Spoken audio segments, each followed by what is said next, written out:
چھوٹی سی یہ زبان ہے، دیکھنے میں کتنی چھوٹی ہے، کتنے گھر اس زبان کی وجہ سے تباہ ہو جاتے ہیں اور کتنے گھر آباد ہو جاتے ہیں۔ ایک خاندان جو دوسرے خاندان کو نہیں جانتا ہے اس زبان کی وجہ سے جڑ جاتا ہے اور اسی زبان کی وجہ سے جدا بھی ہو جاتا ہے۔ اپنی زبان کی حفاظت کیجئے۔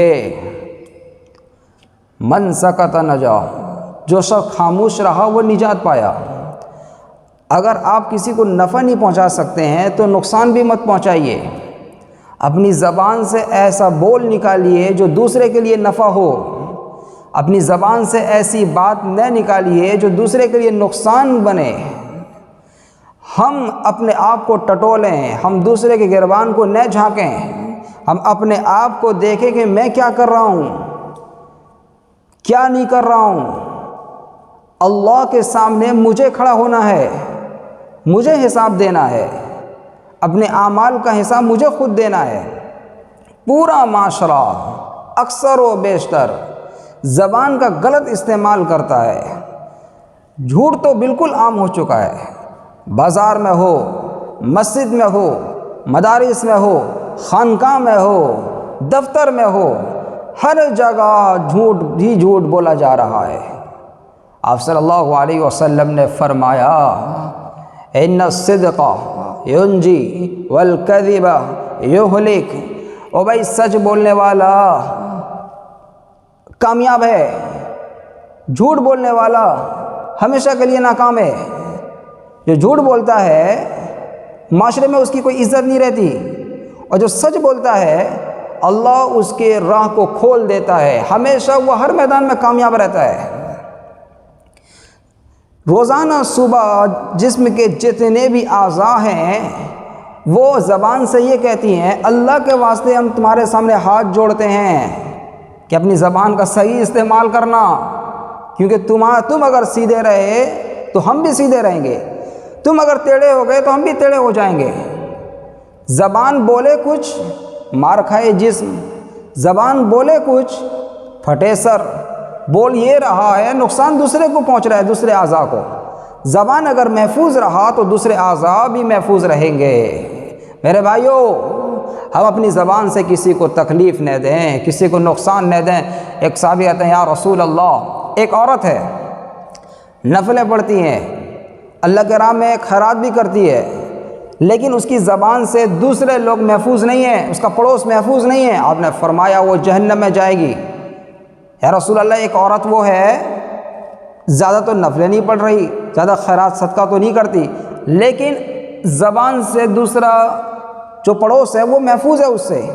آپ نے فرمایا وہ جنت میں جائے گی۔ من سلم مسلمون من لسانی و یدی، مسلمان تو وہ ہے جس کے ہاتھ اور زبان سے دوسرا مسلمان محفوظ رہے۔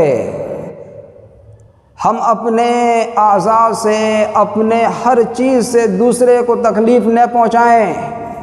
ما یلفظ من قول الا لدیہ رقیب عتید، اس زبان پر ایک اللہ نے ایک نگہبان کو متعین کر رکھا ہے، جو بولتے ہو وہ لکھ لیتا ہے۔ نفع کی بات ہو، نقصان کی بات ہو، وہ لکھ لیتا ہے، ہمارے رجسٹر کو تیار کر رہا ہے۔ اس سے سوچ سمجھ کے ہم بولیں، کسی کو تکلیف نہ دیں، جھوٹ تو بالکل ہی نہ بولیں۔ آپ صلی اللہ علیہ وسلم معراج کے سفر میں ہیں، آپ نے دیکھا ایک شخص کے جبڑے کو فرشتے یوں پھاڑ رہے ہیں، چیر رہے ہیں، پھر اس کے بعد وہ اپنی حالت میں ہو جاتا ہے، پھر اس کے بعد چیرتے ہیں، پھر کچھ دیر کے بعد وہ پھر اپنی حالت میں ہو جاتا ہے۔ جبریل امین سے پوچھتے ہیں آپ صلی اللہ علیہ وسلم یہ کیا بات ہے، کس بنا پر اسے سزا دی جا رہی ہے؟ جبریل امین کہتے ہیں یا رسول اللہ، یہ جھوٹ بولتا تھا۔ ہم ذرا سی بات پہ جھوٹ بولتے ہیں، ذرا سی بات پہ ہم جھوٹ بولتے ہیں۔ سعد بن زید ایک صحابی ہیں، کوئی معاملہ پیش آ گیا، حاکم کے سامنے مقدمہ پیش ہوا، ایک عورت نے جھوٹی گواہی دی، یہ کہنے لگی کہ سعد نے تو میرا گھر غصب کر لیا ہے، سعد نے میرا گھر غصب کر لیا ہے۔ اس جھوٹی گواہی دینے کی وجہ سے حاکم نے اس گھر کو لے کر اس عورت کو دے دیا۔ تو آپ کی زبان سے ایک بول نکلا کہ اللہ اگر اس نے جھوٹی گواہی دی ہے تو اس کو آنکھ کا اندھا کر دے اور اس کو موت اس کے گھر ہی میں دے۔ کچھ دن بعد وہ آنکھ کی اندھی ہو گئی اور گھر سے اٹھی جا رہی تھی، آگے چل کے جا رہی، سامنے کنواں تھا، اس پہ گری اور گھر ہی میں مر گئی۔ یہ زبان جو ہے بالکل بہت چھوٹی ہے دیکھنے میں، لیکن اس کی حفاظت بہت ضروری ہے۔ جب بندہ جھوٹ بولتا ہے تو فرشتے کئی میل دور اس کی بدبو سے بھاگ جاتے ہیں، کئی میل دور بھاگ جاتے ہیں۔ ہمیں تو محسوس نہیں ہوتا۔ اگر اللہ پردہ فاش کر دے، جھوٹ کے پردہ فاش کر دیں، وہ فرشتے جو اس بدبو کو محسوس کرتے ہیں، جو بھاگ جاتے ہیں اس بدبو کی وجہ سے، اگر وہ ہمارے سامنے وہ بدبو نکلنے لگے، اگر ہم محسوس کرنے لگیں، تو پھر ہم تو دوسرے کے سامنے بیٹھنا بھی گوارا نہیں کریں گے۔ یہ تو اللہ کا کرم ہے کہ اللہ نے ہمارے عیب کو پردے میں چھپا کے رکھا ہے، ظاہر نہیں کر رہا ہے۔ یہ تو اللہ کا بہت بڑا کرم ہے۔ اللہ کے سامنے ہم توبہ کریں، اللہ کے سامنے ہم روئیں، اللہ کے سامنے ہم گڑ گڑائیں۔ میرے بھائیوں، اپنی زبان کی حفاظت کرو، اپنی زبان کی حفاظت کرو، اپنی زبان کی حفاظت کرو۔ صحابی کہتے ہیں یا رسول اللہ، مومن بزدل ہو سکتا ہے؟ آپ صلی اللہ علیہ وسلم نے فرمایا ہاں ہو سکتا ہے۔ یا رسول اللہ، مومن بخیل ہو سکتا ہے؟ آپ نے فرمایا ہاں ہو سکتا ہے۔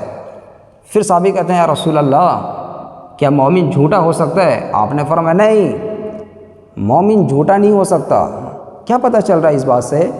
کامل مومن وہی بندہ ہے جو ہمیشہ سچ بولتا ہے۔ وہ مومن کامل نہیں ہے جو جھوٹ بولتا ہے۔ زبان سے صرف سچ بولنا، اس کا نام سچائی نہیں ہے۔ آنکھ سے بھی سچ بولنا ہے، کان سے بھی سچ بولنا ہے، مسکراہٹ میں بھی سچائی ہونی چاہیے۔ اگر ہم کسی کے لیے رو رہے ہیں، تڑپ رہے ہیں، تو دل سے بھی ہمیں رونا چاہیے، سامنے کچھ اندر کچھ، یہ نہیں ہونا چاہیے۔ اگر ہم کسی کے لیے ہمدردی دکھا رہے ہیں تو سامنے بھی ہمیں سامنے جیسا اندر بھی ہمیں ویسا ہونا چاہیے۔ سچائی کو لازم پکڑو، سچائی کو لازم پڑھو۔ سچائی ایک ایسی کنجی ہے جو ہمیں نجات تک پہنچا دیتی ہے، اور جھوٹ ایک ایسا ہے جو ہمیں ہلاکت و برباد تک پہنچا دیتا ہے۔